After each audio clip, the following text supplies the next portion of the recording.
Hello everyone, welcome to new video. आज के इस वीडियो में हम लोग गुणनखंड ज्ञात करना सीखेंगे। तो देखिए, गुणनखंड निकालना काफ़ी इजी होता है। अगर आप ध्यान से सीखोगे तो आपको अच्छे से पूरी जानकारी मिल पाएगी।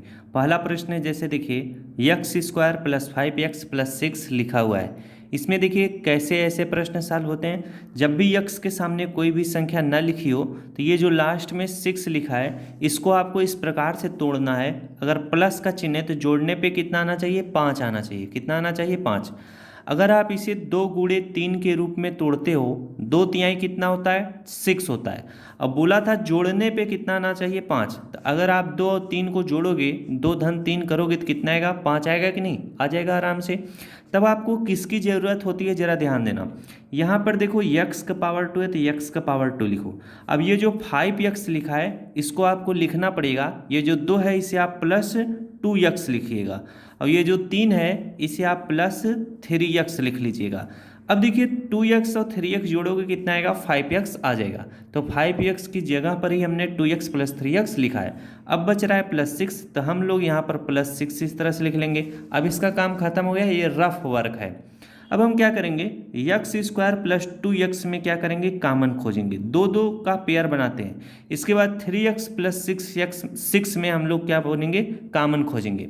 तो x का पावर 2 और प्लस 2x में कॉमन क्या है? कॉमन वो चीज़ होता है जो दोनों में हो। तो दोनों में क्या है? x का पावर 2 का मतलब होता है यहाँ पर 2x है। अगर x का पावर 2 इस तरह से लिखा हुआ है इसका मतलब होता है x इंटू x होता है। अगर पावर 2 है तो 2x है। पावर 3 अगर लिखा रहता तो x into x into x 3x हम लोग लिखते। बातें समझ में? तो यहाँ पर देखिए 2x है, यहाँ पर 1x है। तो जिसमें कम बार x रहेगा वही दोनों में पाया जाएगा, क्योंकि अगर 1x इसमें 2x इसमें है तो 1x इसका और 1x इसका, दोनों का कॉमन हो जाएगा। अगर आप सोचो कि इसमें 2x है, इसमें तो एक ही x है, तो इसमें 2x नहीं ना है। तो जिसमें कम बार रहेगा उसी को कॉमन लेना। तो एक x क्या हो जाएगा? कॉमन हो जाएगा। अब जब कॉमन आप ले लेते हो तो इसमें भाग देना पड़ता है। जैसे आप x से x पावर 2 में भाग दोगे तो एक x खत्म हो जाएगा, एक x बचेगा तो x लिख लेना। x से 2x में भाग दोगे तो x से x कट जाएगा, प्लस कितना बचेगा? 2 बचेगा। अब आप ब्रैकेट बंद कर लो। अब 3x प्लस 6x में कॉमन खोजो। कॉमन क्या होता है? जो दोनों में पाया जाए। जैसे देखो 3 इसमें भी है, 3 इसमें भी है, लेकिन आपको दिख नहीं रहा है। जैसे अगर आप 6 को लिखना चाहो आप 2 × 3 भी लिख सकते हो। 2 तिहाई कितना होता है? 6 होता है। बातें समझ में आ गई? अब जब ऐसा कंडीशन रहेगा तब आप कैसे पता लगाओगे कॉमन? ऐसी संख्या जो 3 को भी काट दे, 6 को भी काट दे, वही क्या हो जाएगी? कॉमन हो जाएगी। तो 3 जो है 3 को भी काट देगा, 3 6 को भी काट देगा, तो 3 क्या होगा? कॉमन होगा। अब जब कॉमन बनाओगे तो यहाँ पर जो भी चिन्ह रहेगा उसको लिखना। संख्या जो है 3 जो है कॉमन मिल गई है, 3 से 3 कट जाएगा, x बचेगा। 3 से 6 को काटोगे, 3 दूना 6 हो जाएगा। अब अगला स्टेप में ध्यान देना, जो चीज़ इस ब्रैकेट में आए वही चीज़ इस ब्रैकेट में भी रहे तो समझ लेना आपका कैलकुलेशन सही है। अब x प्लस 2 इसमें भी है, x प्लस 2 इसमें भी है। ध्यान से देखिएगा, प्लस के देखिए लेफ्ट साइड आपको x प्लस 2 दिखाई देगा, प्लस के राइट साइड भी आपको x प्लस 2 दिखाई देगा, यानी कॉमन बन आपको मिल चुका है। अब हम क्या करेंगे? x प्लस 2 को क्या करेंगे? कॉमन ले लेंगे। जब दोनों में वही चीज़ है, सेम संख्या, तो हम कॉमन ले लिए। x प्लस 2 को कॉमन ले लोगे तो x प्लस 2 से 1 कट जाएगा, बचेगा यहाँ पर क्या? x बचेगा। x प्लस 2 से x प्लस 2 कट जाएगा, बचेगा प्लस 3 बचेगा। इनको ब्रैकेट में इस तरह से लिख लेना। यही आपका क्या हो जाएगा? गुणनखंड हो जाएगा। यही इस प्रश्न का क्या है? उत्तर है। तो जब भी गुणनखंड के प्रश्न पूछे जाएंगे सेम इसी तरह से करिएगा। चलिए एक दो प्रश्न और कराते हैं। अगला प्रश्न है, देखिए x का पावर 2 प्लस 6x प्लस 8 लिखा हुआ है।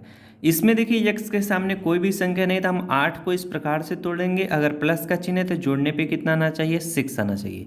हम क्या करते हैं? 8 को तोड़ते हैं। अगर हम लोग 4 × 2 करेंगे तो 4 दूना कितना होगा? 8 होगा। अगर हम 4 और धन 2 को जोड़ेंगे, 4 2 कितना होगा? 6 होगा। बस यही चीज़ आपको चाहिए। x का पावर 2 है तो x का पावर 2 लिखेंगे। अब प्लस 6x की जगह पर ये जो 4 है इसे हम लोग 4x लिखेंगे, जो 2 है उसे हम लोग 2x लिखेंगे। इसके बाद प्लस 8 है तो प्लस 8 लिखेंगे। अब मैंने क्या बताया था? x का पावर 2 प्लस 4x में कॉमन खोजेंगे, उसी तरह से 2x प्लस 8 में कॉमन खोजेंगे। अब कॉमन क्या होता है? जो दोनों में पाया जाए। x इसमें 2 बार है, इसमें 1 बार है, तो हम क्या करेंगे? एक x कॉमन ले लेंगे। x से x पावर 2 में भाग देंगे, एक x कटेगा, एक x बच जाएगा। x से x कट जाएगा जाएगा, प्लस कितना बचेगा 4 बचेगा। उसी तरह से 2x + 8 में कॉमन खोजेंगे। अब यहाँ पर कॉमन क्या होगा, 2 होगा। कैसे, 2 को भी काट देगा, 2 8 को भी काट देगा, तो 2 से 2 कट जाएगा, इसमें बचेगा x। 2 से 8 को काटेंगे, 2 चौके 8 हो जाएगा। अब जो चीज़ इस ब्रैकेट में है वही चीज़ इस ब्रैकेट में है, यानी आपका कैलकुलेशन सही है। हम क्या करेंगे, x + 4 को कॉमन ले लेंगे। अब x + 4 इसमें भी है, इसमें भी है, तो हम कॉमन ले लिए, तो x + 4 खत्म हो जाएगा, बचेगा क्या, x बचेगा। x + 4 खत्म हो जाएगा, बचेगा +2 बचेगा। हम इसी x + 4 से भाग दे रहे हैं, ये कट जा रहा है तो x बच जा रहा है। x + 4 से इसमें भाग दे रहे हैं, x + 4 कट जाएगा, बचेगा +2। बातें समझ में आ रही कि नहीं। यही आपका क्या होगा, उत्तर होगा। जो पूछ रहा था x⁴ + 6x + 8 का गुणनखंड ज्ञात कीजिए, तो ये गुणनखंड x + 4 x + 2 आया हुआ है। चलिए एक ऐसा प्रश्न लेते हैं जिसमें x के सामने कोई संख्या हो, तो ऐसे प्रश्नों को कैसे करते हैं। अगला प्रश्न देखिए, x के सामने जब कोई संख्या हो तो उस संख्या का हम लोग क्या करते हैं, गुणा लास्ट वाली संख्या में कर देते हैं। 4 का गुणा 1 में करोगे, 4 × 1 = 4 होगा।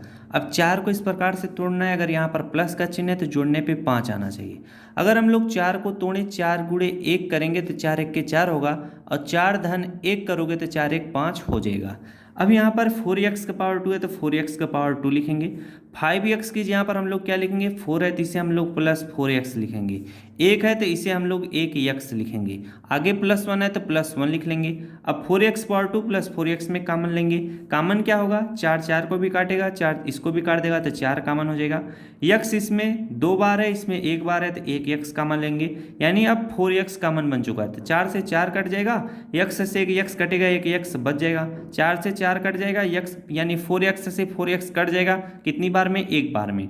अब उसी तरह से 1x + 1 में कॉमन लेंगे, तो यहाँ पर कॉमन क्या होगा, 1 कॉमन होगा। एक चीज़ और ध्यान देना, जब आपको कॉमन कुछ भी ना मिले तो उसमें कॉमन 1 ले लिया जाता है, तो यहाँ पर प्लस का चिन्ह लगा लो। अब 1 कॉमन आपको मिल जाएगा, 1 से 1 कट जाएगा, बचेगा x। 1 से 1 कट जाएगा, 1 बार में, यहाँ पर 1 आपको लिखना होगा। x प्लस इसमें भी है, x + 1 इसमें भी है, तो हम क्या करेंगे, x + 1 को कॉमन ले लेंगे, तो x + 1 ये वाला कटेगा, बचेगा यहाँ पर 4x, और ये x + 1 कटेगा, +1 बचेगा। ये आपका इस प्रश्न का क्या होगा, उत्तर होगा। तो जब भी इस तरह के गुणनखंड के प्रश्न आपसे पूछे जाएं, सेम इसी तरह से करिएगा। अब चलिए एक माइनस वाला करा देते हैं, तब आपको और अच्छे से समझ में आएगा। अगला प्रश्न है 2x⁴ - 5x - 12 है। अभी इसमें देखिए माइनस लगे हुए हैं। जब x के सामने इसमें कोई संख्या है तो उस संख्या का गुणा हम लास्ट वाली संख्या में करेंगे, तो 2 का गुणा 12 में करेंगे, 12 दूना कितना हो जाएगा, 24 हो जाएगा। अब इस 24 को इस प्रकार से तोड़ना है, अगर माइनस का चिन्ह है तो घटाने पे कितना आना चाहिए, 5 आना चाहिए। कितना आना चाहिए, 5 आना चाहिए। अगर हम लोग 24 को तोड़ते हैं, 8 × 3 करते हैं, 8 त्रिक कितना होगा, 24 होगा। अगर आप 8 में से 3 घटाओगे कितना आएगा, 5 आ जाएगा। लेकिन एक चीज़ और ध्यान देना है, ये -5x लिखा हुआ है, तो अब आपको 8 में से 3 को इस प्रकार से घटाना है कि -5 आ जाए। तब आप करोगे क्या जानते हो, घटाना तो है ही, तब 8 को आप लिखोगे, क्या लिखोगे, -8 लिखोगे, और 3 को क्या लिख दोगे, +3 लिख दोगे। समझ में आई बातें। या इसी चीज़ को आप इस तरह से लिख सकते थे, जैसे 8 × 3 किया, 8 त्रिक 24, इसी चीज़ को आप 3 × 8 भी लिख सकते थे, 3 × 8 = 24 हो जाता। अब 3 माइनस अगर आप 8 करोगे तो भी क्या होगा, 5 आएगा। लेकिन अब जब माइनस करोगे तो -5 आ जाएगा, इस तरीके से भी, क्योंकि 3 में से आप 8 जब घटाओगे तो -5 आएगा। उसी तरह से -8 + 3 जब घटाओगे, माइनस प्लस माइनस होगा, तो 8 में से 3 घटाओगे तो -5 आएगा। क्यों, क्योंकि जिस भी चिन्ह के सामने वाली संख्या बड़ी होती है उसका चिन्ह लगता है, तो -5 आ गया। तो आपको किसकी आवश्यकता है, बस आपको इसकी 3 - 8 या तो यहाँ पर लिख के सॉल्व करो, या आप -8 + 3 लिख करके सॉल्व करो। हम क्या करेंगे, यहाँ पर 2x⁴ है तो 2x⁴ इस तरह से लिख लेते हैं। -5x की जगह पर हम लोग जो 3 लिखा है इसे हम लोग +3x लिख लेते हैं, और ये जो -8 लिखा है इसे हम लोग -8x लिखेंगे। अब देखो +3x -8x सॉल्व करोगे तो -5x आ जाएगा। -12 है तो -12 इसको हम इस तरह से लिखेंगे। अब हम इसे कॉमन ले लेंगे, 2x⁴ और +3x में कॉमन लेंगे, तो इसमें कॉमन क्या है, दो जो है कॉमन नहीं मिल पाएगा, क्योंकि 2 इसमें 3 है, तो x इसमें 2 बार है, इसमें 1 बार है, तो 1x कॉमन हो जाएगा। x से x में भाग देंगे, 1x कट जाएगा, बचेगा कितना, 2x। x से x कट जाएगा, बचेगा +3 बचेगा। अब इसमें देखिए माइनस का चिन्ह, तो यहाँ पर माइनस का चिन्ह लगा लो। अब देखिए जो 4 है वो 8 को भी काट देगा, 12 को भी काट देगा, तो यहाँ पर 4 कॉमन ले लेंगे। अब यहाँ पर जब आपने 4 कॉमन ले लिया तो ये -4 आपको दिखाई दे रहा है, तो माइनस माइनस क्या होगा, प्लस होगा। तो 4 से 8 को काटोगे 2 बार में कट जाएगा, यहाँ पर कितना आएगा, यक्स बचेगा। अब माइनस और माइनस क्या होगा, प्लस होगा, तो यहाँ पर प्लस का चिन्ह लिखना। 4 से 12 को में भाग दोगे, 4 तिहाई कितना, 12 होगा। अब 2x+3 इसमें भी है, 2x+3 इसमें भी है, सेम चीज़ एक ही ब्रैकेट में। हम क्या करेंगे, 2x+3 को कॉमन ले लेंगे। जब आप इसको कॉमन ले लोगे तो ये पूरी तरह से कट जाएगा, बचेगा कितना, x। 2x+3 से इसमें भाग दोगे, ये पूरी तरह से कट जाएगा, बचेगा कितना, -4। यही आपका इस प्रश्न का क्या होगा, आंसर होगा। तो जब भी इस तरह के गुणनखंड के प्रश्न है, सेम इसी तरह से करिएगा। आशा करता हूँ मेरे द्वारा बताया गया तरीका आपको अच्छे से समझ में आया होगा। अगर वीडियो अच्छा लगा तो वीडियो को जरूर लाइक करिएगा। Thanks for watching.